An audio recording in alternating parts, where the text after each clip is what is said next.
अस्सलाम वालेकुम everyone, you are watching jurists and this is me Kainat Fatima. आज मैं आप लोगों की एक न्यू लेक्चर सीरीज़ स्टार्ट करवाने जा रही हूँ। इसमें हम देखेंगे कॉपीराइट ऑर्डिनेंस 1962। इसके हम सारे सेक्शंस कवर करेंगे। तो सबसे पहले हम इसके इंट्रोडक्शन को देख लेते हैं। Copyright ordinance basically intellectual property जो कि थर्ड ईयर का एक सब्जेक्ट है, उसका एक पार्ट है। अब सबसे पहले हमें कॉपीराइट ऑर्डिनेंस को समझने के लिए हमें इंटेलेक्चुअल प्रॉपर्टी का कॉन्सेप्ट समझना होगा। इंटेलेक्चुअल प्रॉपर्टी होती क्या है? बेसिकली ये वो प्रॉपर्टी, ये एक तरह की इंटेंजिबल प्रॉपर्टी है, ये एक तरह का आइडिया है। इंटेलेक्चुअल प्रॉपर्टी एक तरह की क्रिएशन है जो आप क्रिएट करके उसको ओन करते हो। इसकी हम एग्जांपल्स ले सकते हैं, दो छोटी छोटी एग्जांपल्स लेते हैं। फॉर एग्जांपल एक लोगो है, ठीक है। आप लोगो जो है वो जो डिज़ाइन है, एक्चुअली वो जो डिज़ाइन आपने फॉर्म किया है, उस डिज़ाइन को हम इंटेलेक्चुअल प्रॉपर्टी में शुमार करते हैं।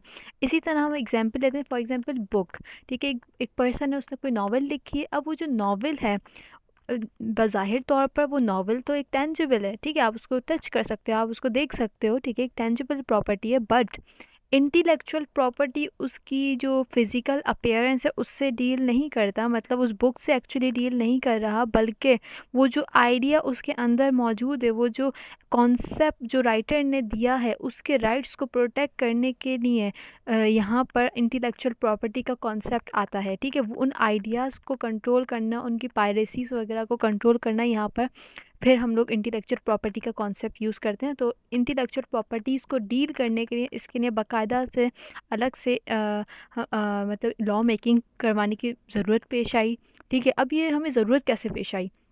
अगर हम हिस्ट्री को देखें, अगर हम पास में जाएं, एंशियंट टाइम में भी ऑथर्स हुआ करते थे, ठीक है। लेकिन जब इंटेलेक्चुअल प्रॉपर्टी का कोई कॉन्सेप्ट नहीं होता था, ठीक है। फिर आहिस्ता आहिस्ता आगे जाकर फिर जब इन ऑथर्स ने अपनी इन इंटेलेक्चुअल प्रॉपर्टी से अर्निंग्स स्टार्ट की, ठीक है। पहले के लोग इनसे अर्निंग्स नहीं करते थे, उनका जो मकसद होता था वो इंटेलेक्चुअल प्रॉपर्टी जो भी वो अपनी क्रिएशन करते थे, उनका मकसद सिर्फ अपना मतलब एक वर्क छोड़कर चले जाना लोगों की फलाह बहबूद के लिए और समथिंग लाइक दैट। लेकिन उसके बाद जब आगे जाके इस इंटेलेक्चुअल प्रॉपर्टी के थ्रू लोगों ने कमाना स्टार्ट किया, अब यहाँ पर उसकी पायरेसीज, उसकी जो वायलेशंस थी, इन्फ्रिंजमेंट थी उन राइट्स की, उसको प्रोटेक्ट करने के लिए हमें कुछ लॉज की ज़रूरत पड़ी। तो उस लॉज को हम लोग आज नाम देते हैं कॉपीराइट का, ठीक है।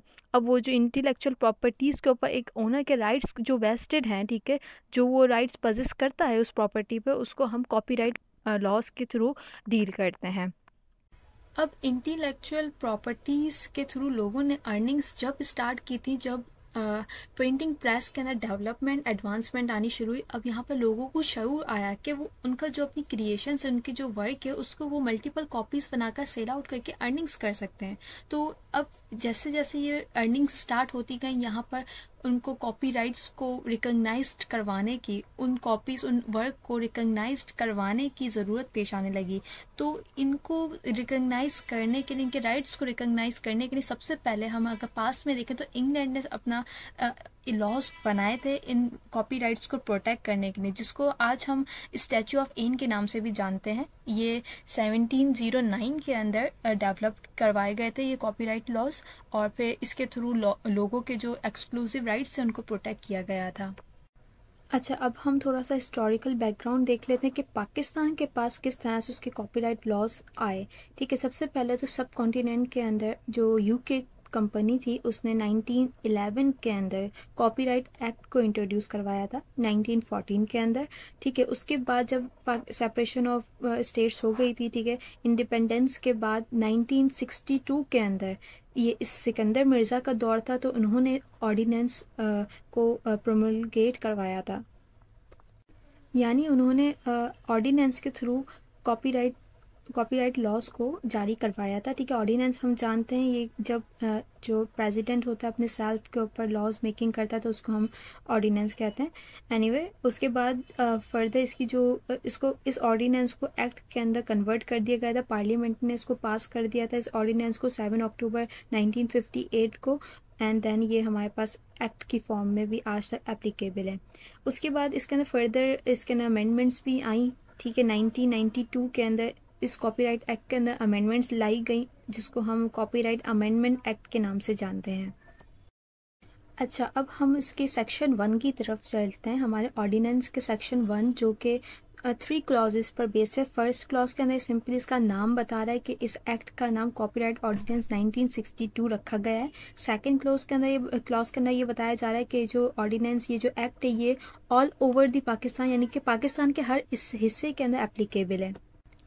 थर्ड क्लॉज के अंदर हमें सिंपली बताया जा रहा है कि इस ऑर्डिनेंस, इस एक्ट की इन्फोर्सबिलिटी जो है वो जब फेडरल गवर्नमेंट नोटिफिकेशन जारी करेगी ऑफिशियल गैजेट के थ्रू, ऑफिशियल नोटिफिकेशन जब जारी करेगी तो इसकी इन्फोर्सबिलिटी स्टार्ट हो जाएगी। Okay, now moving toward section 2। अब सेक्शन 2 के अंदर डेफिनेशंस डिस्कस की गई हैं। यही हमारे लेक्चर का सबसे इंपॉर्टेंट टॉपिक है और एग्जाम्स पॉइंट ऑफ व्यू से भी ये सबसे ज़्यादा इंपॉर्टेंट सेक्शन है, क्योंकि एग्जाम्स में हमसे डेफिनेशंस पूछी जाती हैं। तो सबसे पहले हम इसके अंदर देखते हैं एडेप्टेशन। सबसे पहले हमारी जो डेफिनेशन यहाँ पर डिफाइन की गई है वो एडेप्टेशन की डेफिनेशन डिफाइन की गई है।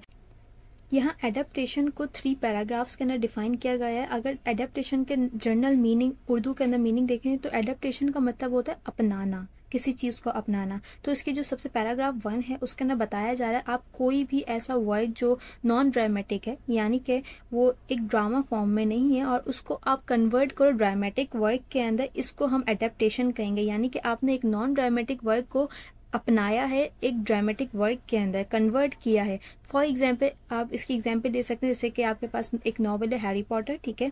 आपने इस हैरी पॉटर जो एक नॉवल थी, एक नॉन ड्रामेटिक वर्क था, ठीक है। ये नॉवल क्या है? Non dramatic work. इसके ऊपर आपने क्या कर दी? मूवी बना दी। अब आपने इस नॉन ड्रामेटिक वर्क को एक मूवी के अंदर कन्वर्ट कर दिया, यानी कि एक ड्रामेटिक वर्क के अंदर कन्वर्ट कर दिया। तो ये आपने ये क्या किया? ये एडेप्टेशन की है। सेकेंड पैराग्राफ के अंदर अगेन एडेप्टेशन को फर्दर डिफाइन किया जा रहा है। अब यहाँ पर लिटरेरी वर्क के साथ साथ आर्टिस्टिक वर्क को भी डिफाइन किया जा रहा है, ठीक है। यानी कि ऊपर जो हमने देखा, जो नॉवल हमने देखी थी, वो नॉवल क्या था? लिटरेरी वर्क था, ठीक है। लिटरेरी वर्क को हम कन्वर्ट कर रहे थे एक ड्रामेटिक वर्क के अंदर। अब यहाँ पर आप एक आर्टिस्टिक वर्क को भी कन्वर्ट कर रहे हो एक परफॉर्मेंस के अंदर, ठीक है। ये परफॉर्मेंस हम फर्दर आगे जाके देखेंगे, इसके भी डिटेल्स हैं, लेकिन परफॉर्मेंस सिंपली बताया जाए, आप एक पब्लिक के सामने आप किसी चीज़ को परफॉर्म कर रहे हो, शो कर रहे हो, उसको हम परफॉर्मेंस बोलेंगे। यहाँ पर एक एग्जांपल मैंने ऐड की है। फॉर एग्जांपल, अगर आपके पास एक पेंटिंग है जो बहुत मशहूर पेंटिंग है मोनालिसा की, आपने उस करेक्टर को, मोनालिसा एक एक्चुअली रियलिटी एक नहीं है, ठीक है, एक रियल करेक्टर नहीं है, लेकिन just it is a drawing, ठीक है, इट इज़ एन पेंटिंग, ठीक है। उस पेंटिंग को आपने कन्वर्ट कर दिया, उस करेक्टर को आपने अडॉप्ट करते हुए एक परफॉर्मेंस के अंदर कन्वर्ट कर दिया, तो आपने क्या की है? एडेप्टेशन की है, ठीक है। तो या फिर आपने अगेन एक नॉवेल, हैरी पॉटर की नॉवेल को आपने उठाया और उसको कन्वर्ट कर दिया किसी परफॉर्मेंस के अंदर, तो ये आपने क्या की है? एडेप्टेशन की है।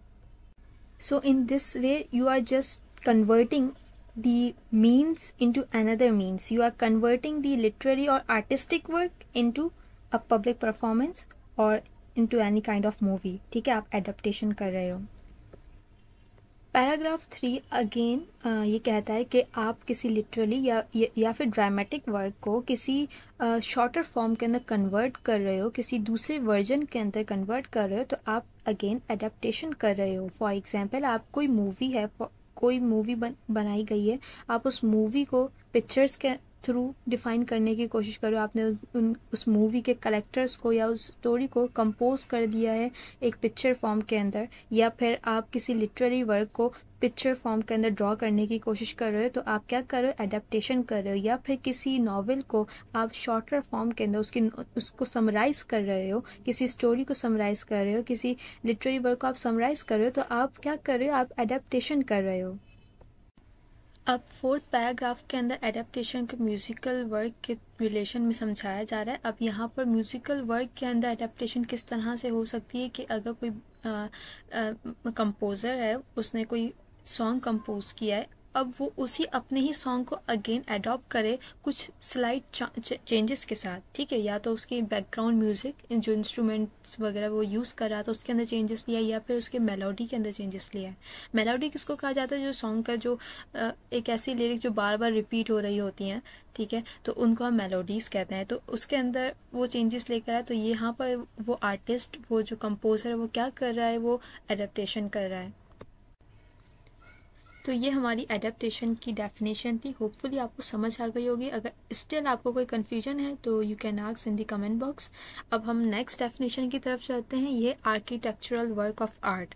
अब ये बेसिकली एक ऐसा आर्टिस्टिक वर्क है। इसके अंदर सबसे पहली बात कि आर्टिस्टिक करेक्टरिस्टिक्स होनी चाहिए, ठीक है, वो डिज़ाइन, ठीक है, वो आर्टिस्टिक करेक्टरिस्टिक्स का हो, ठीक है। अब आप कोई बिल्डिंग या कोई स्ट्रक्चर बनाते हैं तो ये आपका आर्किटेक्चरल वर्क कहलाएगा, ठीक है। इनफैक्ट इसके अंदर वो जो मॉडल्स प्रिपेयर किए जाते हैं फॉर द बिल्डिंग्स या for another sort of thing, तो उसको भी हम आर्किटेक्चरल वर्क के अंदर काउंट करते हैं। फॉर एग्जांपल आप बुकिंग हाउस जाते हैं, जब बुकिंग ऑफिस जाते हैं तो वहाँ पर वो बाकायदा अपने प्रोजेक्ट का एक मॉडल प्रिपेयर करके रखते हैं कि जो एक्चुअल उनका जो प्रोजेक्ट होगा वो इस तरह से कुछ दिखेगा, तो उसको हम मॉडल कहते हैं। मैंने कुछ पिक्चर्स आपके लिए यहाँ पर इंक्लूड किए, तो आप इसको देख के कॉन्सेप्ट समझ सकते हैं कि आर्किटेक्चरल वर्क ऑफ आर्ट का क्या मतलब है। अच्छा, अब मूविंग टूवर्ड्स नेक्स्ट डेफिनेशन। अब है हमारे पास आर्टिस्टिक वर्क। अब आर्टिस्टिक वर्क इन्होंने 3 पैराग्राफ्स के अंदर डिफ़ाइन किया। सबसे फर्स्ट पैराग्राफ के उन्होंने कुछ वर्ड्स यूज़ किए हैं और ये कहने के ये तमाम चीज़ें आर्टिस्टिक वर्क हैं। सबसे पहले कह रहे हैं पेंटिंग। जो पेंटिंग्स होती हैं वो भी आपके आर्टिस्टिक वर्क के अंदर शुमार की जाती हैं। उसके बाद स्कल्पचर्स यानी कि जो मुजस्समे हैं वो भी सारे आर्टिस्टिक वर्क हैं। उसके बाद डायग्राम्स जो होती हैं वो भी आर्टिस्टिक वर्क हैं। इवन चार्ट्स जो हैं वो भी आर्टिस्टिक वर्क के अंदर आ जाते हैं।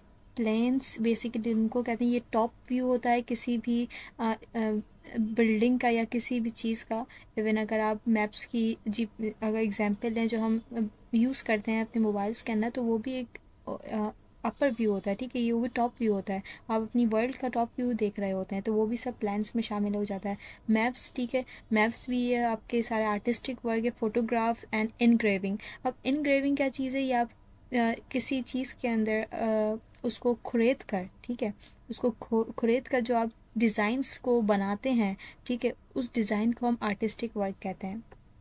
तो ये तमाम चीज़ें आर्टिस्टिक वर्क के अंदर शुमार होती हैं। पैराग्राफ 2 के अंदर बोला जा रहा है जितना भी आर्किटेक्चरल वर्क है वो भी आपका आर्टिस्टिक वर्क के अंदर शुमार होता है, ठीक है। अब पैराग्राफ 3 के अंदर बोला जा रहा है कि अब बाकी का जितना भी आर्टिस्टिक वर्क है जो अबव जो डिफ़ाइन की गई हैं चीज़ें उनमें फ़िट नहीं होता, लेकिन इससे वो आर्टिस्टिक क्राफ्टमैनशिप है, तो आप उसको भी आर्टिस्टिक वर्क कहोगे, ठीक है। फॉर एग्ज़ाम्पल आप बुनाई वगैरह, ठीक है, आप ज्वेलरी मेकिंग कर रहे हो, आप पोट्री से कुछ बर्तन वगैरह फॉर्म कर रहे हो, तो ये सब चीज़ें क्राफ्ट्समैनशिप में आ जाती हैं। तो ये भी तमाम चीज़ें आर्टिस्टिक वर्क है। क्राफ्टमैनशिप बेसिकली हम कलाकारी को बोलते हैं। आप किसी रॉ मटेरियल को किसी कलाकारी के अंदर तब्दील कर दो, किसी आर्टिस्टिक वर्क के अंदर तब्दील कर दो, तो आपने ये क्या किया है? आपने क्राफ्ट्समैनशिप की है।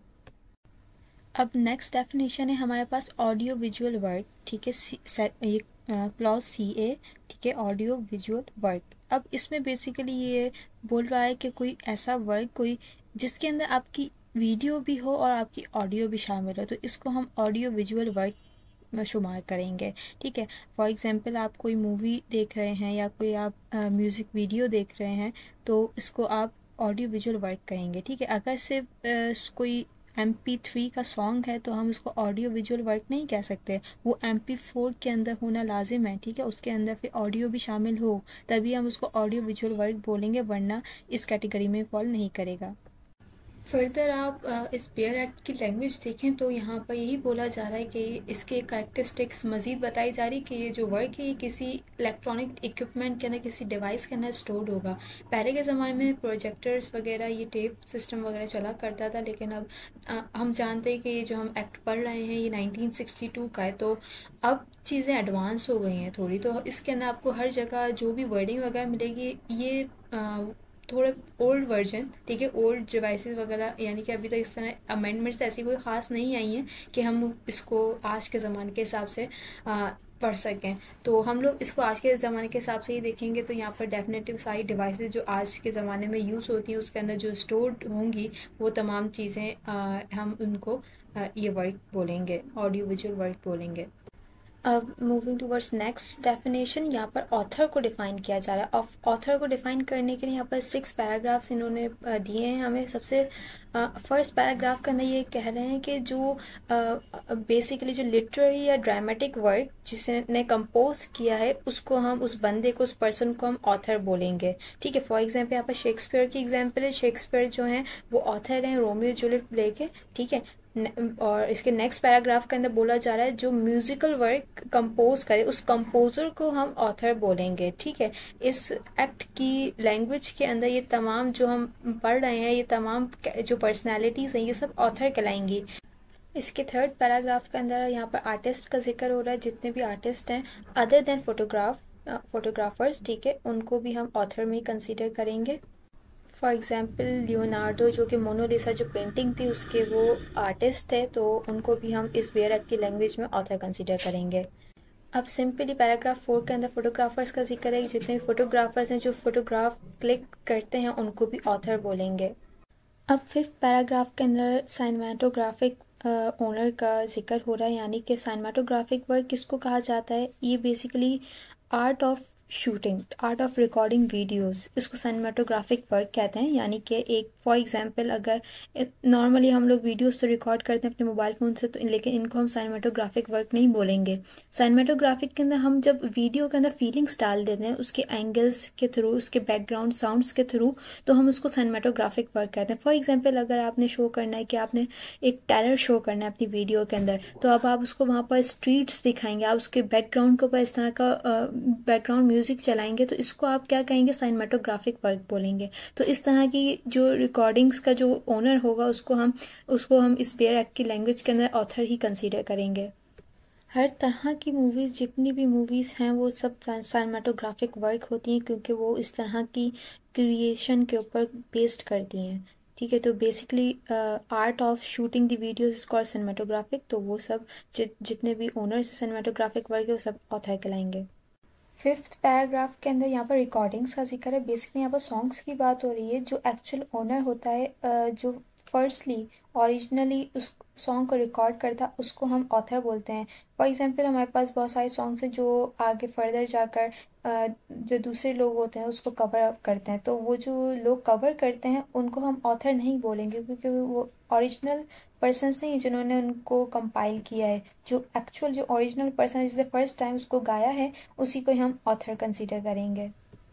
So moving towards next definition, अब है हमारे पास बोर्ड। अब ये बोर्ड को डिटेल में डिफ़ाइन किया गया है सेक्शन 45 के अंदर। तो बेसिकली बोर्ड का अगर मैं जनरली बता दूं, ये एक अथॉरिटी है जो कि गवर्नमेंट अपॉइंट करती है, और इसका काम जो है कॉपीराइट के जितने भी मैटर्स हैं उनको रेगुलेट करवाना, उनको मैनेज करना, या अगर कोई इससे रिलेटेड डिस्प्यूट्स वगैरह अराइज हो गए तो उनको रिजॉल्व करवाना, या फिर लाइसेंस या रॉयल्टीज़ को रिकग्नाइज करवाना, ये इनका काम होता है। ये फर्दर हम सेक्शन 45 में पढ़ेंगे। अब क्लॉज एफ बुक्स को डिफाइन कर रहा है। Book according to this act basically हर तरह का वॉल्यूम, एक बुक का जितने भी वॉल्यूम्स हैं उसकी डिवीजन ऑफ द वॉल्यूम, उस तमाम वॉल्यूम्स बुक्स कहलाते हैं। इवन जो पैम्फलेट्स होते हैं वो भी इस बेयर एक्ट के अंदर बुक्स ही कंसीडर किए जाएंगे, चाहे वो किसी भी लैंग्वेज में क्यों ना हो। इवन जो म्यूज़िक की शीट्स होती हैं जो एक जनरली सिंगल पेपर के ऊपर भले वो कंपोज्ड हो, तो उनको भी हम बुक ही कंसीडर करेंगे। यहाँ तक कि मैप्स हो गए या प्लेन्स हो गए, प्लेन्स को मैंने ऑलरेडी आपको दिखाया था, ये top view of any building होता है। ठीक है, तो इसको भी हम बुक्स ही कंसीडर करेंगे। बट इसका वेरी लास्ट सेंटेंस हम देखें तो यहाँ पर ये कह रहा है कि ये जो पीरियोडिकल या फिर न्यूज़पेपर वगैरह इस तरह का जो वर्क है इसको हम बुक के अंदर कंसीडर नहीं कर सकते। पीरियोडिकल बेसिकली हम ऐसे वर्क को कहते हैं जो टाइम के हिसाब से चेंज होता रहता है, जो अपडेट्स जो टाइम के हिसाब से वो अपडेट करता रहता है। ठीक है, तो उसको हम पीरियोडिकल वर्क कहते हैं। तो ये सब इसके अंदर कंसीडर नहीं किया जा सकता। न्यूज़पेपर इट्सेल्फ पीरियोडिकल वर्क है जो कि टाइम के हिसाब से वो चेंज होता रहता है। फर्दर यहाँ पे एक और चीज़ बताई गई है कि ये वर्क या तो प्रिंटेड भी हो सकता है या फिर लिथोग्राफ भी हो सकता है। अब लिथोग्राफ क्या चीज़ है, इसके लिए मैंने आपके साथ एक पिक्चर शेयर की, आप उसको देखेंगे तो सब समझ आ जाएगा। सो जैसा आप इस पिक्चर के अंदर देख सकते हैं, लिथोग्राफ एक प्रोसेस है जिसके अंदर आप मेटल के ऊपर डिज़ाइन करते हैं, एंड देन उस मेटल के ऊपर से आप फिर पेपर के ऊपर उस प्रिंट को आप प्रिंट करते हैं। ठीक है, तो इस प्रोसेस को हम लिथोग्राफ कहते हैं। यहाँ पर मेटल का यूज़ होता है या फिर किसी स्टोन का, और फिर उसको हम पेस्ट कर रहे होते हैं किसी पेपर के ऊपर, तो इसको लिथोग्राफ कहते हैं। तो अकॉर्डिंग टू दिस सेक्शन, भले वो वर्क लिथोग्राफ्ड हुआ हो या प्रिंट हुआ हो, उसको हम बुक ही कंसीडर करेंगे। अच्छा, अब मूविंग टूवर्ड्स नेक्स्ट डेफिनेशन, यहाँ पर कैलेंडर ईयर का जिक्र किया जा रहा है। तो अकॉर्डिंग टू दिस बेयर, जो इसका कैलेंडर ईयर स्टार्ट होगा वो जनवरी से स्टार्ट होगा। ठीक है, हर एक एक्ट का अपना अपना कमेंसिंग डेट होती है, कमेंसिंग ईयर होता है, वहाँ से वो दोबारा से रीशेड्यूल होता है। तो इसका बेसिक मकसद यही होता है कि वहाँ पर चीज़ों को प्रॉपरली मैनेज किया जा सके। तो यहाँ पर जो कॉपीराइट से रिलेटेड लाइसेंसेस वगैरह प्रोवाइड किए जा रहे होते हैं, तो as per the calendar year वो अपडेट होते हैं। ठीक है, तो अब नेक्स्ट डेफिनेशन है साइनेमेटोग्राफिक वर्क। इसको मैं ऑलरेडी डिस्कस कर चुकी हूँ, उसको फर्दर दोबारा से बता देती हूँ। ये basically art of recording videos है। ठीक है, तो आपके जितना भी आर्टिस्टिक वर्क है, आप मोशंस का, आप सेंसेशन का यूज़ कर कर एक शॉट के अंदर अपना आइडिया कंपोज कर दे, तो उसको हम साइनेमेटोग्राफिक वर्क कहते हैं। तो भले अब आपका वो जो साइनेमेटोग्राफिक वर्क है वो उसके अंदर साउंड्स हो या ना हो, according to this bare act वो साइनेमेटोग्राफिक वर्क कहलाएगा। ठीक है, वैसे जनरली जो नॉर्मली वॉल्यूम्स का पीछे साउंड्स का जिक्र किया जाता है। ठीक है, तो यहाँ पर अगर आपके उस वर्क के अंदर इस तरह की कुछ साउंड्स वगैरह यूज़ नहीं है, फिर भी वो साइनेमेटोग्राफिक वर्क कहलाएगा। तो हमारी हर तरह की वीडियोस, हर तरह की मूवीज़, जितनी भी मूवीज़ होती हैं वो सब सिनेमेटोग्राफिक होती हैं। जबकि जो नॉर्मल वीडियोस हम अपने मोबाइल से रिकॉर्ड करते हैं उनको सिनेमेटोग्राफिक नहीं कह सकते। लेकिन हाँ, हम चाहें तो उन वीडियोस को भी सिनेमेटोग्राफिक बना सकते हैं, अगर हम उन एंगल्स का और डिफरेंट एडिटिंग्स वगैरह का ख्याल रखें, उन एंगल्स का ख्याल रखा जाए तो उसको भी सिनेमेटोग्राफिक बनाया जा सकते हैं। फॉर एग्जाम्पल, आप किसी पर्सन को दिखाना चाह रहे हैं कि वो टेरर के अंदर है, खौफ में, तो अब आपको किस तरह उसका एंगल लेना है और उसके अंदर उसके डेफिनेटली फेस एक्सप्रेशंस भी वर्क करते हैं। तो आप अपने इमोशंस, अपने सेंसेशन आप उस वीडियो के अंदर डालोगे, उस क्लिप के अंदर, तो वो सिनेमेटोग्राफिक वर्क बन जाएगा। इसके बाद नेक्स्ट डेफिनेशन है हमारे पास copy. Copy according to this pair act, आप जो किसी भी तरह का वर्क, जो वर्क हम ऑलरेडी ऊपर डिस्कस कर चुके हैं, ये आर्टिस्टिक वर्क भी हो सकता है, सिनेमेटोग्राफिक वर्क भी हो सकता है, और फर्दर हमने जितने भी वर्क ऊपर डिस्कस किए, इस वर्क को आप किसी मेथड के थ्रू फिक्स कर दें, परसीव कर दें, तो इसको हम कॉपी बोलेंगे। ठीक है, आपने प्रिजर्व कर लिया इस वर्क को, यानी कि सेव कर लिया, तो आपने इस इट मीन्स आपने कॉपी कर लिया है। ठीक है, अब आप इसके अंदर जो लाइव परफॉर्मेंस होती हैं उसको हम कॉपी नहीं कह सकते। ठीक है, ये किसी एक फिक्स्ड मीन के अंदर प्रिजर्व होना चाहिए। ठीक है, फॉर एग्जांपल, अगर आपका एक सॉन्ग है, वो आपने किसी सीडी के अंदर कंपोज सेव कर दिया है, तो उसको हम कॉपी बोलेंगे। ठीक है, लेकिन मेक श्योर कि ये डुप्लीकेट कॉपी नहीं होनी चाहिए, ओरिजिनल होनी चाहिए, इस जब भी हम उसको कॉपी बोलेंगे। या फिर अगर हम बुक की एग्जांपल है, आपने उस बुक को कंपोज कर दिया है, अब थ्रू प्रिंटर हमने उसको वर्ड्स दे दिए हैं। ठीक है, उसका प्रिंट निकाल लिया आपने, उस कॉन्सेप्ट का जो आपके माइंड में एक स्टोरी थी, आपने उसका प्रिंट निकाल दिया, तो यानी कि आपने उस आइडिया, उस कॉन्सेप्ट, उस स्टोरी को कॉपी कर लिया है। ठीक है, तो इसको हम बोलेंगे कि आपका आइडिया प्रिजर्व्ड हो गया है। नेक्स्ट डेफिनेशन है काउंटरफीट कॉपी। अब ये बेसिकली जो डुप्लीकेट कॉपी है उसको बोलेंगे, काउंटरफीट कॉपी बोलेंगे जो डुप्लीकेटेड कॉपी है, it is not genuine one. ठीक है, ओरिजिनल कॉपी को सिंपली हम कॉपी रिफर करेंगे। ठीक है, वर्ड कॉपी ये ओरिजिनल कॉपी को डिनोट करेगा, जबकि काउंटरफीट कॉपी जो है ये डुप्लीकेटेड वन को डिनोट करेगा।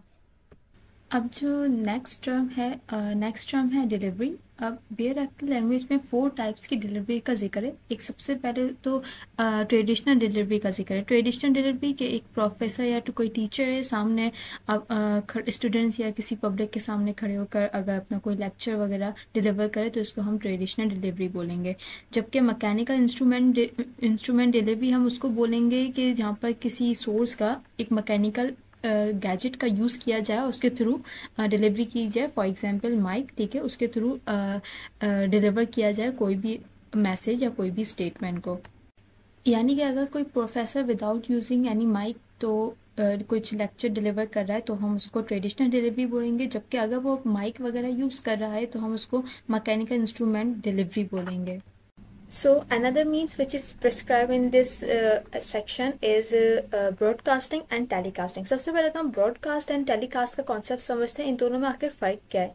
बेसिकली ब्रॉडकास्ट हम कहते हैं कि अगर हम किसी चीज़ को किसी फॉरम के ऊपर किसी वीडियो या किसी लेक्चर को किसी फॉरम के ऊपर अपलोड करें तो उसको हम ब्रॉडकास्टिंग कहते हैं। जबकि टेलीकास्टिंग हम कहते हैं कि किसी लेक्चर या किसी वीडियो को आप टेलीविज़न के ऊपर अपलोड करें तो हम उसको टेलीकास्ट कहेंगे। हम ये कह सकते हैं कि जितनी भी टेलीकास्ट वीडियोस होती हैं वो ब्रॉडकास्ट भी होती हैं, लेकिन हर ब्रॉडकास्ट वीडियो टेलीकास्ट नहीं होती। ठीक है, जो आप टेलीविजन के ऊपर बैठकर देखते हैं वो सारी टेलीकास्ट हैं। ठीक है, क्योंकि अब ये इन्हीं टेलीकास्ट को हम ब्रॉडकास्ट भी कह सकते हैं। क्यों? क्योंकि ये टेलीविजन पे अपलोड हुई है ना। ठीक है, एक सोर्स तो है, ठीक है, किसी मीडियम पर तो अपलोड हुई है, तो हम इस टेलीकास्ट को हम ब्रॉडकास्ट भी कह सकते हैं। लेकिन ब्रॉडकास्ट हर बार टेलीकास्ट नहीं होगा। क्यों? क्योंकि आप अपलोडिंग हर बार टेलीविजन पर नहीं करते हो। आप कभी कभार कभी फेसबुक पे, कभी यूट्यूब पे या किसी और मीडियम के ऊपर अपलोड कर रहे होते हो, किसी और प्लेटफॉर्म पे अपलोड कर रहे होते हो, तो हम यहाँ पर उसको ब्रॉडकास्ट कहेंगे। ठीक है, जबकि अगर सिर्फ अपलोडिंग टेलीविजन के ऊपर हुई है तो हम इसको टेलीकास्ट बोलेंगे। तो डेफिनेटली अगर कोई लेक्चर डिलीवर हुआ है थ्रू ब्रॉडकास्टिंग या फिर टेलीकास्टिंग तो वो भी हम इस एक्ट की लैंग्वेज, इस एक्ट के अंदर जो लैंग्वेज यूज़ की गई है डिलीवरी, उसके अंदर इंक्लूडेड होगा। अब क्लॉज जे, नेक्स्ट डेफिनेशन है हमारे पास ड्रामेटिक वर्क। अब ड्रामेटिक वर्क क्या होता है? अगर हम इसकी सबसे पहले तो इसकी हम वर्डिंग के ऊपर ध्यान दें। यहाँ पर रेसिटेशन वर्ड यूज़ किया गया है। रेसिटेशन वर्ड का एक्चुअली यहाँ पर मतलब ये है कि किसी मटेरियल को, किसी ऑलरेडी डिफाइंड चीज़ को आप दोबारा से डिफाइन करो इन अ लाउडर वॉइस या फिर इन अनदर मीन। ठीक है, तो उसको हम रेसिटेशन कहते हैं। तो इस ड्रामेटिक वर्क के अंदर वो तमाम रेसिटेशन यानी कि वो शोज या वो परफॉर्मेंसेस, ठीक है, वो इंक्लूडेड हैं। ठीक है, इसके अंदर कोरियोग्राफिक वर्क वो भी इंक्लूडेड है। अब कोरियोग्राफिक वर्क क्या है? बेसिकली कोरियोग्राफिक वर्क ये एक स्क्रिप्टेड वर्क है। ठीक है, आप अगर कोई परफॉर्मेंस है तो उस परफॉर्मेंस की ऑलरेडी जो स्टेप्स डिफाइंड होते हैं, ठीक है, वो जो स्क्रिप्ट ऑलरेडी रेडी होती है उसको हम कोरियोग्राफिक वर्क कहते हैं। ठीक है, यहाँ पर बेसिकली इस कोरियोग्राफिक वर्क को ब्रॉडली जो है मेनली इसको डांस से डिनोट किया जाता है। ठीक है, जो डांस है, अगर आप कोई डांस की परफॉर्मेंस कर रहे हैं तो उसके जो स्टेप्स वगैरह रिकग्नाइज्ड होते हैं, वो स्क्रिप्टेड होते हैं, उसको कोरियोग्राफिक वर्क कहा जाता है। ठीक है, तो इस ड्रामेटिक वर्क के अंदर ये तमाम शोज, टीवी शोज वगैरह आ जाते हैं। ठीक है, इसके अंदर प्लेस भी आ जाते हैं, इसमें डांसेस भी आ जाते हैं, इसमें पैंटोमिम्स भी आ जाते हैं। पैंटोमिम क्या चीज़ है? ये बेसिकली ऐसा टीवी शो है जिसके अंदर आप कोई डायलॉग्स यूज़ नहीं करते, बट आप थ्रू एक्सप्रेशंस सब कुछ डिलीवर कर रहे हो, अपना कॉन्सेप्ट डिलीवर कर रहे होते हैं। फॉर एग्जांपल चार्ली चैपलिन, ठीक है, उसमें कोई डायलॉग नहीं है, बट थ्रू एक्सप्रेशंस वो सारी स्टोरी बयान की जा रही होती है। So dramatic work basically arrangement, fixed arrangements हैं जो रिटन होती हैं। अब आप इस रिटन अरेंजमेंट्स को कन्वर्ट कर रहे हो तो, रेसिटेट कर रहे हो तो इनटू अनदर मीन्स। ठीक है, फॉर एग्जांपल एक स्क्रिप्ट है, उसको एक्ट कर कर एक ड्रामा या एक प्ले के अंदर कन्वर्ट कर दिया जाता है, तो हम इसको क्या कंसीडर करेंगे? Dramatic work. अब इसके अंदर साइनेमेटोग्राफिक वर्क इंक्लूडेड नहीं है। हमने ऑलरेडी डिस्कस कर चुके cinematographic work, the art of recording और शूटिंग। ठीक है, हम इसको कह सकते हैं, तो ये इंक्लूडेड नहीं है। लेकिन हाँ, एक वर्क के अंदर अगर कोई फॉर एग्जाम्पल मूवी है, उसके अंदर हम कह सकते हैं कि वो ड्रामेटिक वर्क भी है और साइनेमेटोग्राफिक वर्क भी है। वो किस तरह से उसकी जो स्क्रिप्ट, जो एक्चुअली एक्शन, जो डायलॉग्स वगैरह बोले गए हैं, वो सब ड्रामेटिक वर्क है। ओके, जबकि उसके जो शूटिंग, जिस तरह से उसको फीलिंग्स दी गई हैं थ्रू द कैमरा, ठीक है, उसको हम साइनेमेटोग्राफिक वर्क बोलेंगे।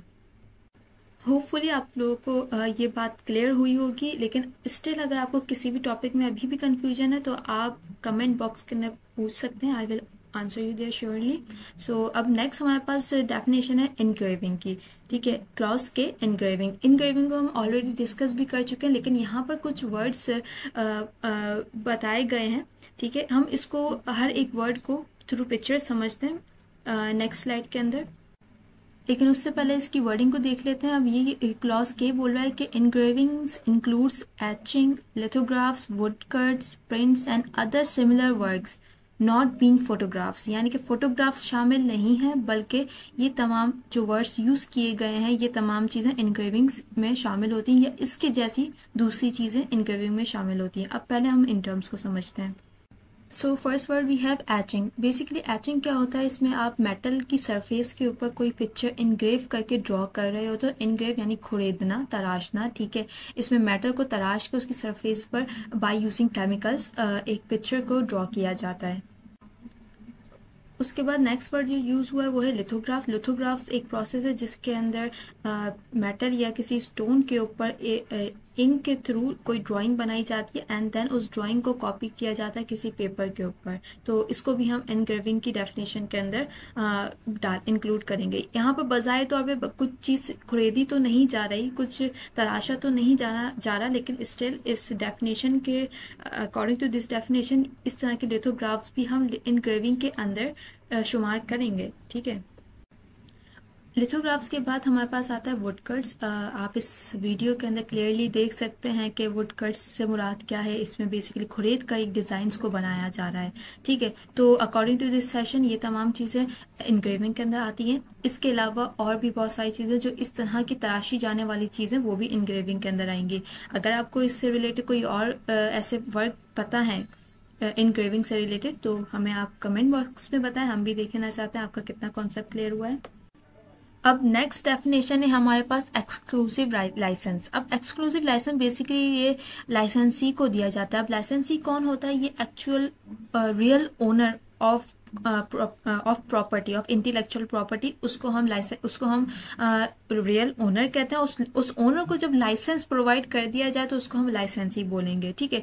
लाइसेंस बेसिकली ओरिजिनल ओनर को ही दिया जाता है। इस लाइसेंस को देने का, इशू करने का मेन मकसद ये होता है कि उस ओनर के राइट्स को प्रोटेक्ट कर दिया जाए। अब उसके कंट्रोल के अंदर अथॉरिटी चली जाती है कि कौन इसको यूज़ कर सकता है, उसकी प्रॉपर्टी को कौन किस तरह से यूज़ कर सकता है। उसके ओपनली उसको राइट मिल जाता है कि वो इसको, अगर वो किसी को अलाउ भी कर रहा है तो उसके ऊपर अपनी रेम्यूनरेशन भी रखे, अपना कुछ प्रॉफिट भी उसके ऊपर ले सकता है, ठीक है। तो बेसिकली एक्सक्लूसिव लाइसेंस देने का पर्पस ये होता है कि दूसरों को इससे एक्सक्लूड कर देना, ठीक है। पर्टिकुलर सिर्फ लाइसेंसी को ही तमाम राइट्स दे देना और उसको कंट्रोलिंग अथॉरिटी बना देना, बाकी सबको एक्सक्लूड कर देना।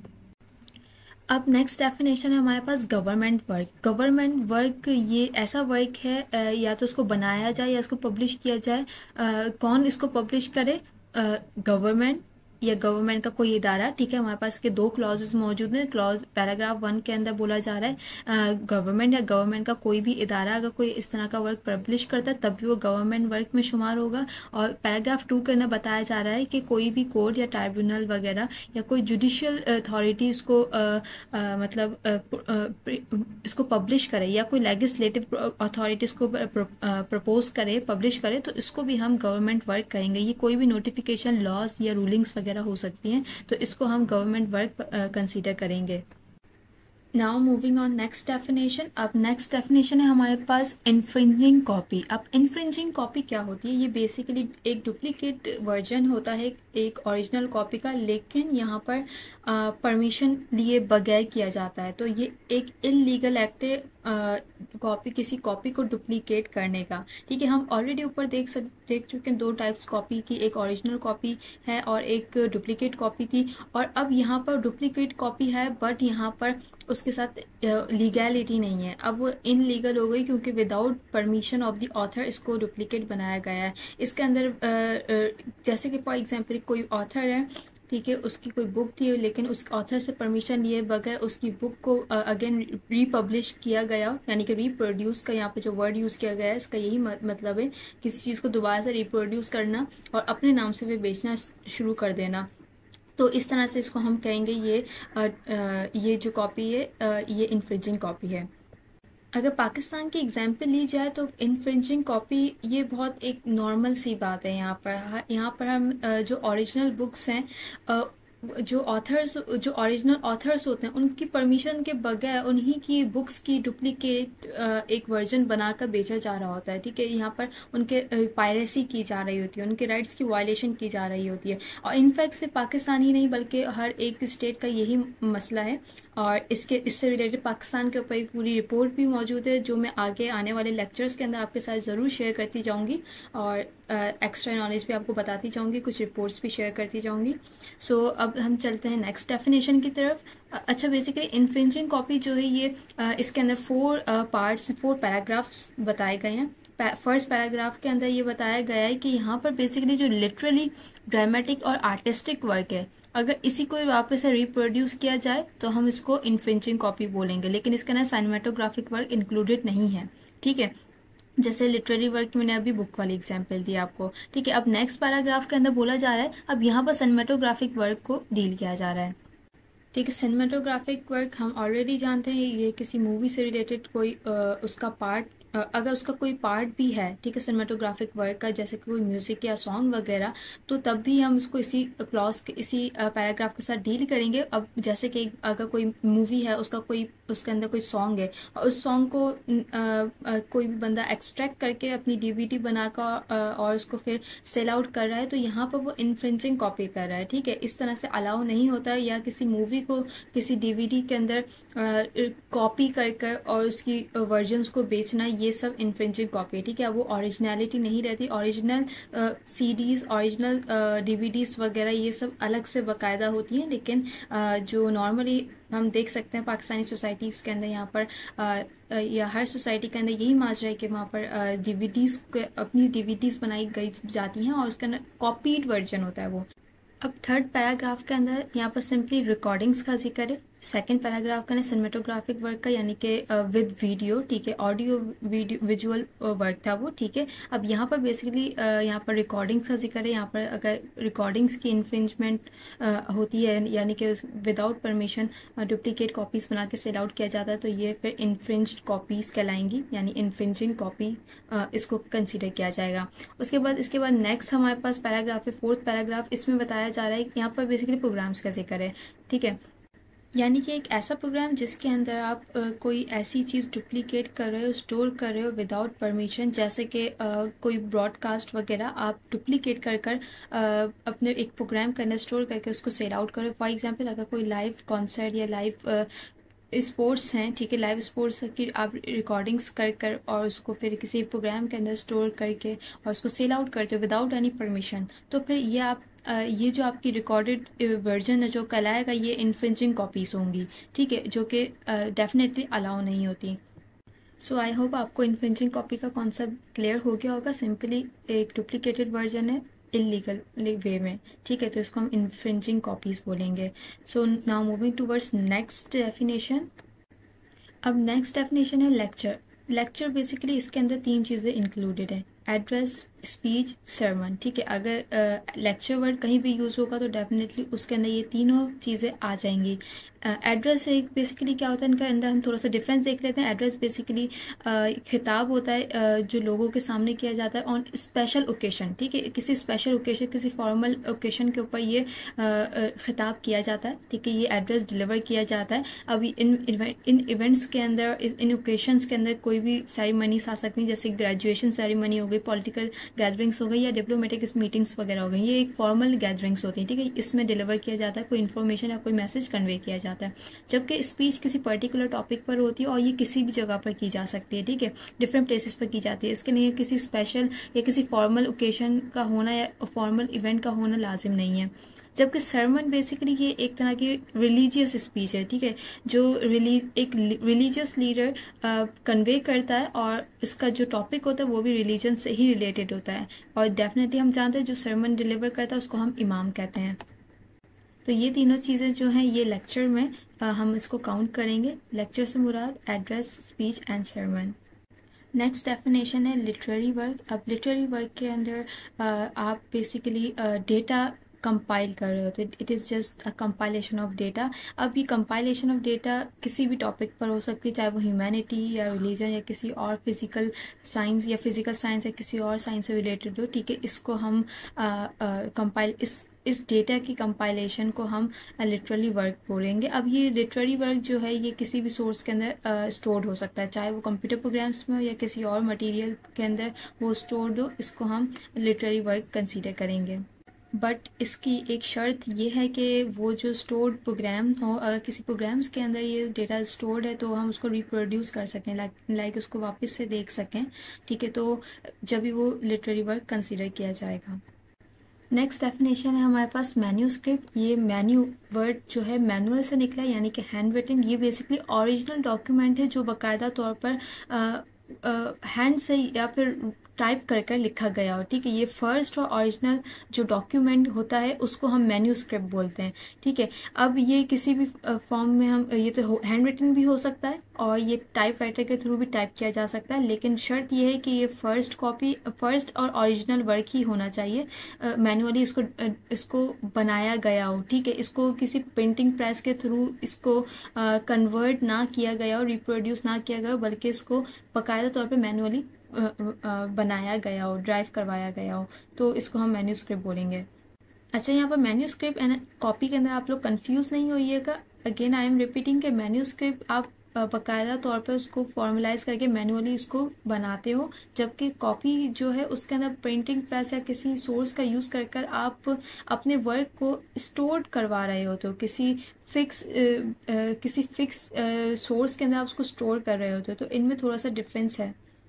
सो next definition we have musical work. अब म्यूजिकल वर्क बेसिकली होता है क्या, ये कॉम्बिनेशन है मेलोडी एंड हारमोनी का। सबसे पहले हम मेलोडी एंड हारमोनी को समझते हैं। मेलोडी बेसिकली वो फ्रेज है जो किसी सॉन्ग के अंदर बार बार रिपीट हो रहा होता है, ठीक है। फॉर एग्जांपल जो मोस्ट पॉपुलर सॉन्ग है हैप्पी बर्थडे टू यू, जो हर बर्थडे पे हम गाया जाता है। अब इसमें ये जो फ्रेज है हैप्पी बर्थडे टू यू, ये बार बार रिपीट हो रहा है, ठीक है, बार बार रिपीट होता है, तो हम इसको मेलोडी कहेंगे, ठीक है।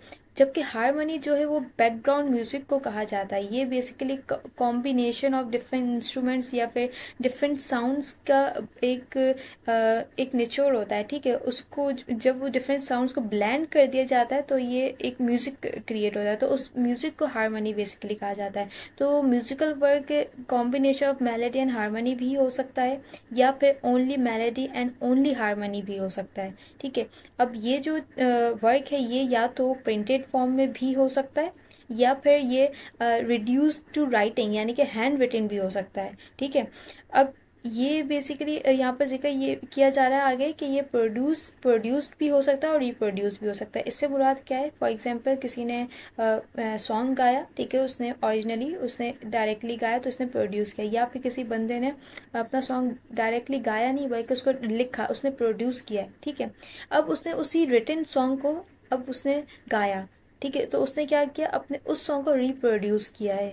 तो रिप्रोड्यूस हम इसको इस तरह से ले सकते हैं। तो इन तमाम केसेस को हम इस बेयर एक्ट की लैंग्वेज के अंदर म्यूजिकल वर्क के अंदर कंसीडर करेंगे। Okay, so next definition we have newspaper. Basically newspaper क्या होता है, ये प्रिंटेड पीरियोडिकल वर्क है। पीरियोडिकल वर्क ऑलरेडी मैं डिस्कस कर चुकी हूँ, यानी कि वो वर्क जो तब्दील होता रहे, ठीक है, अपडेट होता रहे, उसको हम पीरियोडिकल वर्क कहते हैं। अब इसके अंदर पीरियोडिकल वर्क के अंदर पब्लिक न्यूज़ेस भी आ जाते हैं, या फिर उन न्यूज़ेस के ऊपर कमेंट्स जो किए जाते हैं उनको भी हम इसी कैटेगरी के अंदर फॉल करवाएंगे, ठीक है। लेकिन यहाँ पर आगे एक शर्त बताई जा रही है। अब ये जो न्यूज़ बेसिकली पब्लिश की जा रही है, ये जो पब्लिश न्यूज़ हो ये एज पर दी लॉ होनी चाहिए। लेकिन कौन से लॉ, हमारे पास बाकायदा तौर पे इसका भी एक अलग से ऑर्डिनेंस मौजूद है, प्रेस एंड पब्लिकेशन ऑर्डिनेंस 1960 का। इसके अंदर ये सेक्शन यहाँ पर बताए गए हैं, सेक्शन 5, 6, 7 एंड 8। इन सेक्शन के अंदर बेसिकली बताया गया है कि एक न्यूज़पेपर कैसा होना चाहिए, ठीक है, क्या उसकी लीगैलिटी बताई गई है, कि उसकी बाउंड्रीज बताई गई हैं कि न्यूज़पेपर को इसके मुताबिक होना चाहिए, इस बाउंड्री से बाहर नहीं निकलना चाहिए, और उसको किस तरह से पब्लिश करवाना चाहिए, उसको लाइसेंस करने का क्या वे है। तो ये तमाम चीज़ें इन सेक्शन के डिस्कस की गई हैं। तो अगर वो न्यूज़ इन तमाम सेक्शंस की कन्फर्मिटी पर उतरती हैं तो फिर हम उसको न्यूज़पेपर कंसीडर करेंगे, ठीक है। मूविंग टूवर्ड्स नेक्स्ट डेफिनेशन है पाकिस्तानी वर्क। अब पाकिस्तानी वर्क से मुराद क्या है, इसके अंदर लिटरली ड्रामेटिक या म्यूजिकल या आर्टिस्टिक किसी भी तरह का वर्क आ सकता है। बस शर्त यह है कि उसका ऑथर जो है वो भी सिटीजन ऑफ पाकिस्तान होना चाहिए और वो प्रोड्यूस भी पाकिस्तान में ही हुआ हो। यहाँ पर दो शर्त बता दी गई हैं कि दोनों चीज़ों पे अगर ये वर्क उतरता है तो फिर उसको हम पाकिस्तानी वर्क कंसीडर किए जाएंगे। अब सिनेमेटोग्राफिक वर्क से रिलेटेड अगर वो वर्क जो है पाकिस्तान के अंदर उसके ऑथर जो है पाकिस्तान में था, ठीक है। अब वो मैन्युफैक्चर भी पाकिस्तान में ही होना चाहिए। अगर वो पाकिस्तान में मैन्युफैक्चर नहीं होता है, किसी और स्टेट में मैन्युफैक्चर होता है, तो हम उसको पाकिस्तानी वर्क नहीं कंसीडर करेंगे। अगेन हमारी फॉर एग्जांपल बहुत से ड्रामास या मूवीज़ हैं उनकी शूटिंग जो है अब्रॉड में होती है, ठीक है, दूसरे स्टेट्स के अंदर होती है, तो वहाँ पर फिर ये एग्रीमेंट्स के हिसाब से भी वैरी करता है, तो उसके हिसाब से भी इसको कंसीडर किया जाएगा। लेकिन क्लियर वर्डिंग जो बेरक की है उसमें ये बता दिया गया है कि अगर कोई पाकिस्तान से बाहर अगर मैन्युफैक्चर हो रहा है तो अब हम इसको लिटरली इसको पाकिस्तानी वर्क कंसीडर नहीं कर सकते। Now next definition we have performance. अब परफॉर्मेंस बेसिकली इसके अंदर विजुअल एंड अकस्टिक प्रेजेंटेशन दोनों चीज़ें आ जाती हैं। अब विजुअल हम समझते हैं जो बेसिकली हम देखा जा सकता है। अब अकस्टिक प्रेजेंटेशन से मुराद है जिसको जो बेसिकली हियरिंग से जिसका ताल्लुक हो, जिसको हम सिर्फ सुने देखें नहीं लेकिन उसका एक्चुअली ताल्लुक सुनने से हो। जैसे कि अगर कोई सिंगिंग कर रहा है तो ये अकस्टिक वर्क है, कोई पोइट्री डिलीवर कर रहा है तो ये भी अकस्टिक वर्क है, या कोई कॉमेडी कर रहा है तो ये भी अकस्टिक वर्क है, ठीक है। लेकिन अगर इसके अंदर बाकायदा तौर पे पूरा एक स्टेज बनाया जाता है और उसके अंदर डिलीवर किया जाता है पूरा सीन्स क्रिएट करके कैरेक्टर्स दिखाकर, तो अब ये विजुअल के अंदर फॉल कर जाएगा, ठीक है। अब ये जो वर्क है इनको किसी भी तरह से प्रेजेंट किया जा सकता है, चाहे वो सिनेमेटोग्राफिक वे के अंदर किया जाए, ठीक है, यानी कि किसी उसको टीवीज़ या रिकॉर्डिंग की फॉर्म के अंदर डिलीवर किया जाए, या फिर उसको ब्रॉडकास्ट किया जाए, ठीक है, या फिर उसको टेलीकास्ट किया जाए, उसकी रिकॉर्डिंग्स को रिकॉर्ड करके किसी और सोर्स के थ्रू डीवीडी वगैरह के थ्रू डिलीवर किया जाए, उसको हम परफॉर्मेंस ही कंसीडर करेंगे। अगर ये अकस्टिक या विजुअल वर्क जो है स्टोर्ड है किसी ऑडियो किसी डीवीडी के अंदर, या फिर चैनल पे हम देख रहे हैं, टीवी पर देख रहे हैं, या फिर किसी सोशल प्लेटफॉर्म पर देख रहे हैं, तो ये परफॉर्मेंस ही हम इसको मानेंगे, ठीक है। अब यहाँ पर बोला जा रहा है आगे के जो लेक्चर्स हैं, ठीक है, वो तमाम लेक्चर्स भी हम परफॉर्मेंस ही में ही काउंट करेंगे। अब लेक्चर की अब हमने इसकी डेफिनेशन देखी है, इसके अंदर ये ट्रेडिशनल वे में भी हो सकती है without using any electronic instrument, ठीक है। अगर आपका टीचर आपके सामने लेक्चर डिलीवर कर रहे हैं तो वो उसको हम लेक्चर कंसीडर करेंगे, यानी कि हम इस डेफिनेशन के मुताबिक वो परफॉर्मेंस होगी, ठीक है, उसको हम परफॉर्मेंस कंसीडर करेंगे, ठीक है। अब इस लेक्चर के अंदर चाहे वो सोर्स यूज़ कर लें या उनका लेक्चर रिकॉर्ड करके ब्रॉडकास्ट या टेलीकास्ट कर दिया जाए, तो हम उसको भी परफॉर्मेंस कंसीडर करेंगे। So next definition we have performing rights society. अब परफॉर्मिंग राइट्स सोसाइटी ये बेसिकली एक सोसाइटी, एक कॉरपोरेशन है, चाहे वो लीगल या ऑफिशियल कॉरपोरेशन हो या अनऑफिशियल हो, इसको हम फिर भी परफॉर्मिंग राइट्स सोसाइटी कंसिडर करेंगे। इसका बेसिकली पर्पस क्या होता है, ये लाइसेंस प्रोवाइड करती है या फिर उनकी रॉयल्टीज़ वगैरह को टैकल कर रही होती है, ठीक है, मैनेज कर रही होती है। तो ये बेसिकली जो कॉपीराइट्स होते हैं, अगर कोई ऑथर है उसने जो भी प्रोड्यूस किया उसकी जो इंटेलेक्चुअल प्रॉपर्टी है उसके कॉपीराइट्स को रिकॉग्नाइज करवा दिए, लाइसेंस इशू करवा दिए। अच्छा, रॉयल्टीज़ बेसिकली ये उस अमाउंट को कहा जाता है जहाँ पर एक बंदा अगर किसी और की इंटेलेक्चुअल प्रॉपर्टी को यूज़ करे और उसको पेमेंट जो प्लेस करता है उस पेमेंट को रॉयल्टीज़ कहा जाता है। यानी कि अगर उसने कोई बेनिफिट उठाया किसी और की पेटेंट प्रॉपर्टी से या इंटेलेक्चुअल प्रॉपर्टी से तो हम उसको रॉयल्टीज़ कहेंगे, ठीक है। तो यहाँ पर बेसिकली ये जो कंपोजर्स ऑथर्स वगैरह होते हैं उनके बिहाफ पर ये रॉयल्टीज़ भी कलेक्ट करती है। यहाँ पर एग्जाम्पल मैंने दी हुई, जैसे पाकिस्तान का एक सोसाइटी है, Pakistan society of composer author and publisher पैसकैप, ठीक है, ये इसका वर्क जो है ये बेसिकली लाइसेंस इशू करती है एंड रॉयल्टीज़ को कलेक्ट करती है।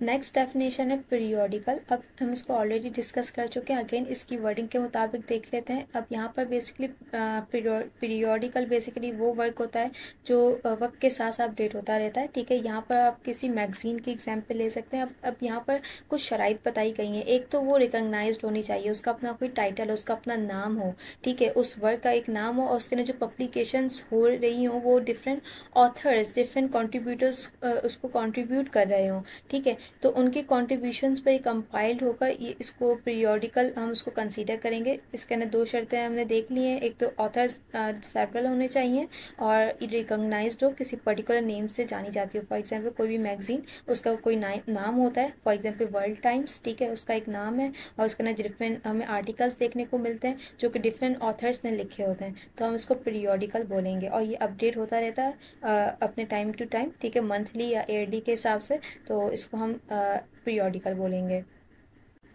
सो नेक्स्ट डेफिनेशन वी है फोटोग्राफ। अब फोटोग्राफ हम जानते हैं किसी डिवाइस के थ्रू, किसी गैजेट के थ्रू जो ली जाती है पिक्चर, उस कैप्चर की जाती है, उसको हम फोटोग्राफ कंसीडर करते हैं। लेकिन यहाँ पर एक और चीज़ बताई जा रही है, अगर वो फोटोग्राफ लिथोग्राफी के थ्रू भी प्रोड्यूस की जा रही है तब भी हम उसको फोटोग्राफी कंसीडर करेंगे। हम लिथोग्राफी का कॉन्सेप्ट पीछे देख चुके हैं, लेकिन यहाँ पर शर्त है लिथोग्राफी फ़ोटो होनी चाहिए, क्योंकि लिथोग्राफी के थ्रू डिफरेंट टाइपिंग वर्क भी होता है, ठीक है, जिसमें टेक्स्ट होता है और डिफरेंट चीज़ें होती हैं। लेकिन अगर उस लिथोग्राफी के थ्रू एक पिक्चर ड्रॉ की जा रही है, ठीक है, तो हम उसको फिर फोटोग्राफ कंसीडर करेंगे। अब फर्दर यहाँ आगे बताया जा रहा है, अगर ये फोटोग्राफ जो है किसी भी तरह का सिनेमेटोग्राफिक वर्क नहीं होना चाहिए। लाइक अगर कोई सिनेमेटोग्राफिक वर्क था, फॉर एग्जांपल कोई मूवी है, ठीक है, और उसमें से कोई पिक्चर क्लिक की गई है, कैप्चर की गई है, तो उसको हम फोटोग्राफ कंसीडर नहीं करेंगे according to this bare act language, ठीक है। इसके मुताबिक वो जो है वो जो फिर मूवी का एक सीन कैप्चर हुआ है इनटू अ फोटो, तो उसको हम फोटो इस बेयर एक्ट के अंदर फोटो कंसीडर नहीं करेंगे। So next definition we have plate. Plate basically एक तरह का टूल है जिसके थ्रू हम किसी वर्क को उसको कॉपी के अंदर कंपाइल करते हैं, उसको प्रिंट करते हैं या फिर रिप्रोड्यूस करते हैं, ठीक है। उसको उस टूल को हम प्लेट बोलते हैं। फॉर एग्जांपल अगर हम कोई बुक है, ठीक है, उसको हमने बुक फॉर्म में लेकर आना है, ठीक है, उसको पब्लिश करवाना है, तो हम वहाँ पर प्रिंटिंग प्रेस का यूज़ करेंगे। तो जो प्रिंटिंग प्लेट्स हैं उनको हम इस डेफिनेशन के अंदर काउंट करेंगे।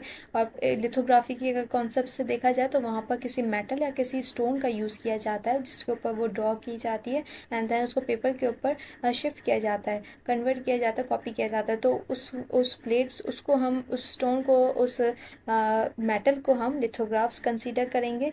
या फिर अगर कोई ऐसा इंस्ट्रूमेंट या ऐसी कोई डिवाइस है जिसके अंदर हम सीडीज को प्ले कर सकते हैं, मूवीज़ को प्ले कर सकते हैं, किसी जैसे थिएटर्स के अंदर जो प्ले कर रहा होता है, रोल्स को प्ले कर रहा होता है, उसको हम उस डिवाइसेस को हम प्लेट्स कंसीडर करते हैं under this bare act language. Next we have prescribed. अब प्रेस्क्राइब वर्ड इसका बेसिक मतलब तो यही होता है कि बयान करना। अब इस बेयर एक्ट के अंदर जहाँ भी ये वर्ड यूज़ होगा प्रेस्क्राइब, तो इसका मतलब है बयान करना। लेकिन कहाँ से? डेफिनेटली इसी ऑर्डिनेंस की बात की जा रही है, ठीक है, जो इस ऑर्डिनेंस के अंदर डिफाइंड है, ठीक है। इसी ऑर्डिनेंस को यहाँ पर डिनोट किया जा रहा है, इस इशारा इसी की तरफ है कि इस जब भी प्रेस्क्राइब वर्ड यूज़ होगा तो यानी कि जो कॉपीराइट ऑर्डिनेंस 1962 के अंदर प्रेस्क्राइब्ड हैं रूल्स, उन्हीं की तरफ इशारा किया जा रहा है, ठीक है। उसके बाद नेक्स्ट डेफिनेशन है हमारे पास पब्लिक लाइब्रेरीज़। यहाँ पब्लिक लाइब्रेरीज से वो लाइब्रेरीज हैं, इसमें दो तरह की लाइब्रेरीज आ जाती हैं। एक तो नेशनल लाइब्रेरी ऑफ पाकिस्तान जो कि इस्लामाबाद के यहाँ लोकेटेड है, और उसके अलावा दूसरी लाइब्रेरीज जो कि फेडरल गवर्नमेंट ने डिक्लेयर्ड करवाई हों, ठीक है, officially by throughout official notification, उनको हम इस डेफिनेशन के अंदर काउंट करेंगे, ठीक है। उनको हम पब्लिक लाइब्रेरीज की जो क्राइटेरिया उसके अंदर काउंट करेंगे, ठीक है। अब यहाँ पर शर्त बता दी गई है कि वो फेडरल गवर्नमेंट ही अनाउंस करे, प्रोविंशियल गवर्नमेंट नहीं कर सकती, ठीक है। करेगी तो वो इसके अंदर फॉल नहीं करेगा यहाँ पर, क्योंकि हमें बता दिया गया फेडरल गवर्नमेंट को उसने ही पास करना है, इसको डिक्लेयर करवाना है। Next definition we have radio diffusion. अब रेडियो डिफ्यूजन बेसिकली इससे मतलब है कि यहाँ पर कम्युनिकेशन की जा रही है पब्लिक से, लेकिन थ्रू वायरलेस मींस, ठीक है। यहाँ पर वायरलेस मींस के थ्रू पब्लिक से कम्युनिकेट किया जा रहा है। अब वो कम्युनिकेशन साउंड्स के थ्रू भी हो सकती है, विजुअल इमेजेस के थ्रू भी हो सकती है, या फिर दोनों के थ्रू भी हो सकती है, ठीक है। अब फॉर एग्जांपल अगर हम टीवी पर कोई टीवी देख रहे हैं तो ये भी वायरलेस डिफ्यूजन है, ठीक है, ये भी रेडियो डिफ्यूजन है, ठीक है। अगर यहाँ पर टीवी के थ्रू कम्युनिकेट किया जा रहा है पब्लिक से तो ये रेडियो डिफ्यूजन होगी, ठीक है, ये विजुअल एंड ऑडियो दोनों होगी। लेकिन अगर आप सिर्फ रेडियो सुन रहे हैं और रेडियो के थ्रू कम्युनिकेट किया जा रहा है पब्लिक से, तब ये थ्रू ओनली साउंड, ठीक है, रेडियो डिफ्यूजन होगी। अब नेक्स्ट डेफिनेशन है रिकॉर्ड। रिकॉर्ड का मतलब यहाँ पर उस डिवाइस है, ठीक है, वो फिजिकल ऑब्जेक्ट है जिसके अंदर हम साउंड्स को स्टोर करवा रहे हैं। अब यहाँ पर एक चीज़ देखने वाली है कि यहाँ पर ओनली ऑडियो इंक्लूडेड है, यहाँ पर कोई भी वीडियो विजुअल इंट्रैक्शन नहीं है, ठीक है। यहाँ पर ओनली साउंड्स अगर स्टोर करवाई जा रही हैं किसी डिवाइस के अंदर तो हम उस डिवाइस को रिकॉर्ड बोलेंगे, ठीक है। अगर इसके अंदर कोई और वीडियो भी शामिल हो जाती है, कोई विजुअल वर्क भी शामिल हो जाता है, तब वो सिनेमेटोग्राफिक वर्क के अंदर फॉल कर जाएगा। ठीक है, तो सिनेमेटोग्राफिक वर्क एंड रिकॉर्ड के अंदर ये थोड़ा डिफरेंस है। सिनेमेटोग्राफिक वर्क के अंदर विजुअल्स भी इंक्लूडेड होते हैं, जबकि रिकॉर्ड के अंदर ये ओनली डिवाइस है जिसके अंदर ओनली ऑडियोएबल वर्क जो है स्टोर्ड हुआ है। अब नेक्स्ट डेफिनेशन है रिकॉर्डिंग। अब रिकॉर्डिंग से मतलब है वो मटेरियल जो स्टोर करवाया जा रहा है रिकॉर्ड के अंदर। ठीक है, रिकॉर्ड एंड रिकॉर्डिंग में यही फ़र्क है। रिकॉर्ड बेसिकली वो डिवाइस है, जबकि रिकॉर्डिंग वो मटेरियल है जिसको स्टोर करवाया जा रहा है। तो सिंपली यहाँ पर जो स्टोर्ड मटेरियल है उसको हम रिकॉर्डिंग बोलेंगे। अगेन ये स्टोर्ड मटेरियल जो होगा वो ओनली ऑडियोएबल होगा। ठीक है, इसके अंदर विजुअल शामिल नहीं होंगे, ओनली ये सॉन्ग होगा विदाउट विजुअल वर्क। ठीक है, तो हम उसको रिकॉर्डिंग्स कंसीडर करेंगे।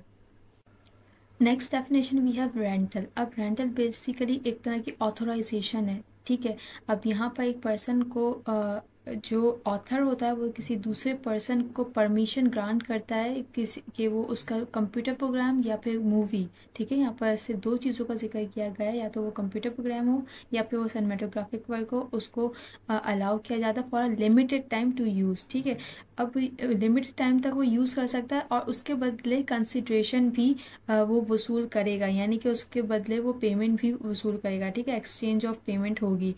अब यहाँ पर अब रेंटल जो है बेसिकली ये ऑथोराइजेशन है। ठीक है, जबकि वो जो पेमेंट रिसीव होगी ऑथर को वो रॉयल्टीज़ कहलाएंगी। अब ये बात भी हमने माइंड में रखनी, ये परमानेंटली नहीं होती, ये कोई पर्टिकुलर टाइम के लिए होता है। ठीक है, यहाँ पर कम्प्लीटली बेचा नहीं जाता। ठीक है, यहाँ पर बस एक फिक्स पीरियड ऑफ टाइम के लिए यूज़ करने का एक्सक्लूसिव राइट दिए जाते हैं, यूज़ करने के राइट्स दिए जाते हैं सिंपली, बाकी उसको सेल आउट नहीं किया जाता। Next definition we have reproduction. वैसे तो हम इसका बार बार जिक्र कर ही चुके हैं। यहाँ पर बेसिकली रिप्रोडक्शन से मुराद दोबारा से उसके अंदर कोई चेंजेस लेकर आना। ठीक है, यहाँ पर इसकी अगर बेरक की लैंग्वेज को समझने की तरफ जाएं तो सिंपली यहाँ पर कहा जा रहा है कि रिप्रोडक्शन जो है बेसिकली आप डुप्लीकेट कॉपी को या जो कॉपी वर्जन होता है उसको किसी और मीन के अंदर ट्रांसफ़र कर रहे होते हो। ठीक है, फॉर एग्ज़ाम्पल आपने एक सॉन्ग लिखा, ठीक है, आपने प्रोड्यूस किया, अब इस सॉन्ग को आप अगर सिंग करते हो तो ये आपने रिप्रोड्यूस किया है। ठीक है, तो ये रिप्रोडक्शन कहलाएगी। या फिर कोई सॉन्ग ऑलरेडी आपने गाया हुआ है लेकिन अब इस बार आप उसके अंदर कुछ माइनर चेंजेस लाकर, उसकी मेलोडी के अंदर चेंजेस लाकर दोबारा से उसको गाते हो तो आपने रिप्रोडक्शन की है। यहाँ आर्टिस्टिक वर्क से रिलेटेड भी एक बात की जा रही है कि अगर फॉर एग्जांपल आपने कोई पेंटिंग ड्रॉ की है, ये 2D नेचर की है, और अब आप उसको एक स्कल्पचर के अंदर कन्वर्ट कर रहे हो, यानी कि 3D फॉर्म में कन्वर्ट कर रहे हो, तो ये भी एक तरह का रिप्रोडक्शन है। एक करेक्टर आपने पेंटिंग के थ्रू पेपर पे ड्रॉ किया, अब आप उसका स्कल्पचर बना रहे हो, तो ये आपने रिप्रोड्यूस किया है। ठीक है, रिप्रोडक्शन एंड कॉपी के अंदर फ़र्क है, आप इसमें कंफ्यूज बिल्कुल नहीं होइएगा। कॉपी बेसिकली हम जब ओरिजिनली एक वर्क को एक फिक्स मीडियम के अंदर स्टोर करवाया जाता है तो हम उसको कॉपी कहते हैं, जबकि उसी मीडियम को अगर कुछ स्लाइटली चेंजेस के साथ अगेन स्टोर करवाया जा रहा होता है तो हम उसको रिप्रोडक्शन कहते हैं। ठीक है, तो यहाँ पर कॉपी बेसिकली ओरिजिनल फॉर्म है जो directly on the first sight material fix किया जा रहा है, जबकि रिप्रोडक्शन उसको अगेन कुछ चेंजेस लाकर उसको रिप्रोड्यूस किया जा रहा है तो उसको हम रिप्रोडक्शन कहेंगे। अब नेक्स्ट डेफिनेशन हमें रजिस्ट्रार के बारे में बताया जा रहा है। अब रजिस्ट्रार जो है बेसिकली एक अथॉरिटी है, एक ऑफिशियल बंदा है जो अपॉइंट किया जाता है। इसको हम सेक्शन 44 के अंदर फर्दर डिटेल में देखेंगे। अब यहाँ पर इस डेफिनेशन के मुताबिक यहाँ पर बताया जा रहा है एक तो रजिस्ट्रार जो है वो एक ऑफिशियल पर्सन जिसका बेसिकली जो कॉपीराइट मैटर्स जो होते हैं उससे रिलेटेड जितने भी मामलात होते हैं उनको देख रहा होता है। अब इसके अंडर में एक डेप्टी रजिस्ट्रार भी होता है। ठीक है, इस डेप्टी रजिस्ट्रार का जो मकसद, इसका पर्पस जो है, इसका फंक्शन जो है वो यही है कि जो रजिस्ट्रार के फंक्शंस हैं उसको ये फुलफिल करवाए। ठीक है, मतलब उसको हेल्प आउट करे, उसकी फंक्शंस को, उसकी ड्यूटीज़ को डिस्चार्ज करवाए। ठीक है, तो रजिस्ट्रार का जो असिस्टेंट होता है वो डेप्टी रजिस्ट्रार होता है, जो कि डेप्टी रजिस्ट्रार के अंडर में वर्क कर रहा होता है, अपनी ड्यूटीज़ को फुलफिल कर रहा होता है और रजिस्ट्रार की फंक्शंस को भी परफॉर्म कर रहा होता है। नेक्स्ट डेफिनेशन हमारी है वर्क।